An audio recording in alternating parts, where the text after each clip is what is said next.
बिस्मिल्लाहिर्रहमानिर्रहीम सल्लल्लाहु अलैहि वसल्लम। अस्सलाम वालेकुम क्लास 9। उम्मीद है आप सब खैरियत से होंगे। बेटा आज के लेक्चर में हम example 6.4 and topic hydraulic breaks को हम एक्सप्लेन करेंगे। प्रीवियस लेक्चर में हमने हाइड्रोलिक प्रेस वाले टॉपिक को एक्सप्लेन किया था।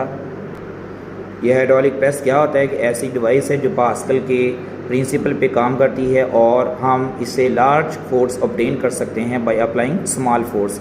ठीक है, इसमें दो सिलेंडर होते हैं। अगर हम इस सिलेंडर के ऊपर एक स्मॉल फोर्स लगाएं तो इस जो सिलेंडर में लार्ज फोर्स हमें ऑब्टेन होती है और इस तरह हम कम फोर्स लगाकर ज़्यादा फोर्स हासिल कर सकते हैं। इसलिए फिर हम इसको नाम क्या दिया था, फोर्स मल्टीप्लायर। उसके बाद हमने कुछ इसकी एप्लीकेशंस देखी थी। तो चलते हैं आज के लेक्चर की तरफ। एग्जाम्पल 6.4 सबसे पहले हम स्टेटमेंट देखते हैं। The diameters of the pistons of the hydraulic press are 5 cm and 25 cm respectively. The normal force of 160 Newton is supplied on the smaller piston. यानी स्मॉलर पिस्टन के ऊपर जो फोर्स लगाई जा रही है वो कितनी है, 160 न्यूटन।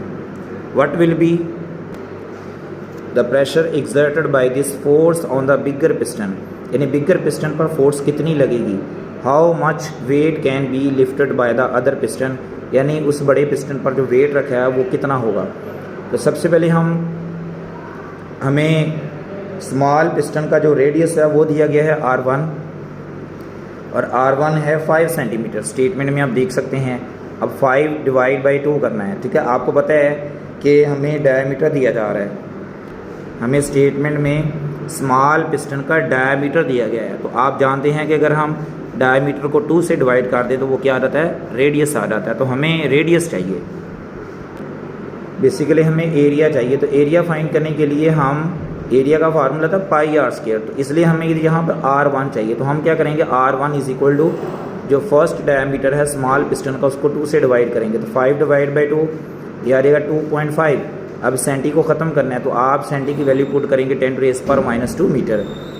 इसी तरह R2 दिया गया है, डायमीटर हमारे पास है 25। हम 25 को 2 से डिवाइड करेंगे तो वो रेडियस 2 आ जाएगा, बड़े पिस्टन का रेडियस आ जाएगा। और ये आ जाएगा 12.5 और सेंटी की वैल्यू पुट करेंगे वो आ जाएगा 10⁻⁻² मीटर आ जाएगा। उसके बाद नेक्स्ट एरिया A1 होता है पाई R1 स्क्वायर, एरिया 2 क्या होगा, पाई R2 का स्क्वायर। अब हम क्या करेंगे, फोर्स हमारे पास है 160 न्यूटन। तो हम प्रेशर यहाँ पर जाना वो फाइंड करेंगे क्योंकि उसने प्रेशर पूछा हुआ है कि लार्ज पिस्टन पर प्रेशर कितना होगा। तो प्रेशर बेटा दोनों पिस्टन्स पर सेम होता है, चाहे वो स्मॉल हो चाहे वो लार्ज हो, दोनों पर प्रेशर सेम होगा। हम स्मॉल पिस्टन की बात कर लेते हैं क्योंकि हमें यहाँ पर फोर्स दी गई है। तो P इज इक्वल टू आपको होता है pressure force per unit area. तो F1 आएगा, एरिया 1 आएगा। F1 और एरिया 1 की वैल्यू पुट करेंगे पाई R1 स्क्वायर। यहाँ पर बेटा मिस प्रिंटिंग है, उसने यहाँ पर वैल्यूज़ पुट करके आंसर ही नहीं निकाला। तो आपने क्या करना है, F1 की वैल्यू 160 पुट करनी है, पाई की वैल्यू 3.14 और R1 की वैल्यू है 2.5 मल्टीप्लाई बाई 10⁻⁻², उसका स्क्वायर। जब आप इसको कैलकुलेटर पे सॉल्व करेंगे तो आंसर आएगा 8152 उसको हम साइंटिफिक नोटेशन में लिखेंगे 8.153 मल्टीप्लाई बाई 10⁻⁴ लिखेंगे और न्यूटन पर मीटर स्क्वायर आ जाएगा। ये हमने इसको साइंटिफिक नोटेशन में कन्वर्ट किया। ठीक है, उसके बाद हमने वेट फाइंड करना है। आपको पता है कि प्रेशर दोनों साइडों पर सेम होता है। तो ये स्मॉल पिस्टन का प्रेशर है और is equal to large piston. Large piston में इधर होता है F2 डिवाइड बाई A2। तो F2 आपको पता है कि वहाँ पर हमने वेट रखा हुआ है। तो F2 को हम किसकी जगह पर जनाब F2 की जगह पर हम वेट लिख देंगे। ठीक है, यहाँ पर तो वेट किसके बराबर होगा, एरिया 2 उधर जाके मल्टीप्लाई हो जाएगा। तो एरिया 2 मल्टीप्लाई हो गया, उसके बाद वैल्यू पुट करेंगे F1 A2 और A1। F1 एरिया 2 की वैल्यू है पाई R2 का स्क्वायर और एरिया 1 की वैल्यू है पाई R1 स्क्वायर। अब क्या होगा, पाई से पाई कट जाएगा तो रह जाएगा F1 मल्टीप्लाई बाई R2 का स्क्वायर डिवाइड बाई R1 का स्क्वायर। उसके बाद हमने वैल्यूज़ पुट करनी है।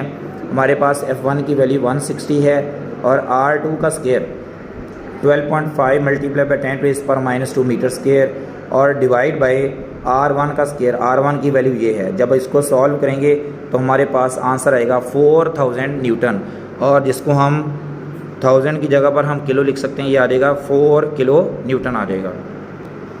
उसके बाद हमारा टॉपिक है हाइड्रोलिक ब्रेक्स।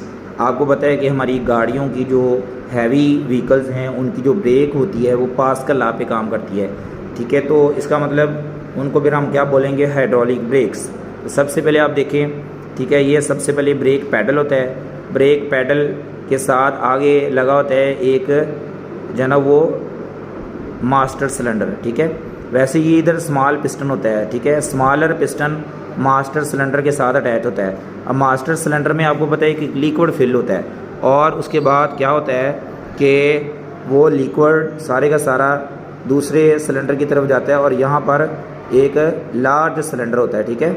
अब यहाँ पर जो आप ब्रेक पैड के ज़रिए क्या करेंगे, ब्रेक पैडल से जब फोर्स लगाएंगे वो स्मॉल पिस्टन पे फोर्स लगेगी, ठीक है। उसके बाद मास्टर सिलेंडर के बाद एक लार्ज पिस्टन होता है। लार्ज पिस्टन पे जब फोर्स लगेगी तो आपको बताएं कि जब हम छोटे पिस्टन पर स्मॉल फोर्स लगाते हैं तो वो फोर्स जब बड़े पिस्टन पर जाती है तो वो क्या हो जाती है, लार्ज फोर्स हो जाती है। यहाँ पर एक जो ना वो ब्रेक पैड होता है, वो क्या करता है कि इससे एक डिस्क होती है, ठीक है, वो उसके साथ जो ना वो लग जाता है, तो जिससे क्या हो जाता है, हमारा व्हील रुक जाता है। तो पढ़ते हैं, the brakes of some vehicles work on Pascal's law. In such type of brakes cylinders with pistons are attach to the wheels. इसमें क्या होता है कि सिलेंडर्स अटैच होते हैं और उनके साथ पिस्टन भी लगे होते हैं। Brake pedal is attach to the master cylinder. Brake pedal किसके साथ अटैच होता है, मास्टर सिलेंडर के साथ। Having smaller area of the cross section, और उसका क्रॉस सेक्शनल एरिया क्या होता है, कम होता है। Master cylinder is connected to the all larger cylinder.